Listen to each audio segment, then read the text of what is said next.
J'aimais bien cette tournée. Franchement c'était carré. J'aimais bien cette tournée. Franchement c'était carré. Même s'il y avait trop de supporters du PSG pour respirer. Pour les autres oubliez pas, faut remettre les choses en place. Allez l'OM, ça c'est dit. Maintenant revenons à ces deux débuts finis. À la piste, ils se reconnaîtront, même s'ils sont un peu cons. Au fond du cœur derrière les sièges, ça gratte au stylo billes. De débiles en mission secrète qui se prennent pour des bandits de la ville. Le carré tout neuf, mais ça vous traverse même pas l'esprit. Vous voyez une surface propre et votre cerveau dit vas-y écris. vous jouez les caïds, les durs, les mecs qu'on respecte. Mais votre plus grande opération c'est dessiné en cachette. T'es grand comme 3 bites à genoux, tu bombes le torse en parlant fort. Mais dès qu'un adulte arrive, on dirait que t'as perdu tout ton ressort. Vous rêvez d'être des légendes, des mecs qui marquent leur époque. Mais vous marquez surtout le plastique encore avec des fautes. Même le siège doit avoir honte d'être associé à votre nom. Quand il voit vos gribouillages, il demande sa démission.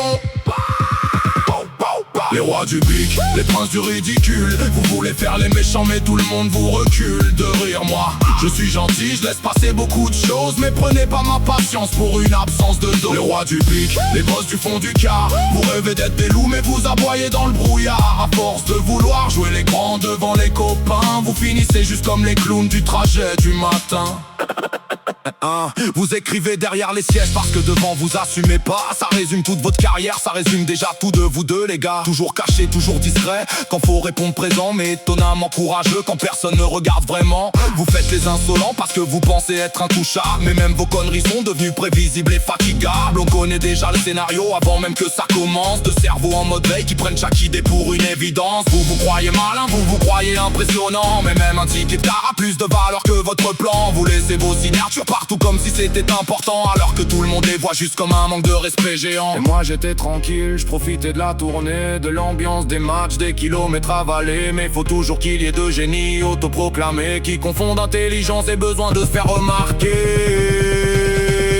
À vous entendre parler, on croirait voir des parrains. À vous voir agir, on comprend vite qu'il y a un problème dans le dessin. Les paroles sont énormes, les actes sont minuscules. Vous jouez les terreurs, mais vous fournissez surtout du ridicule. Le carré neuf, les sièges sont neufs, tout était nickel. Et vous trouvez quand même le moyen de passer pour des intellectuels en panne sèche. Vous vouliez qu'on parle de vous, mission accomplie les gars. Mais pas comme des légendes, plutôt comme deux blagues qu'on n'oubliera pas.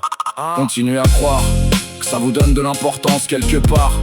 Mais vous resterez des débiles sans importance, mal éduqués que votre mère aurait mieux fait de vous avaler.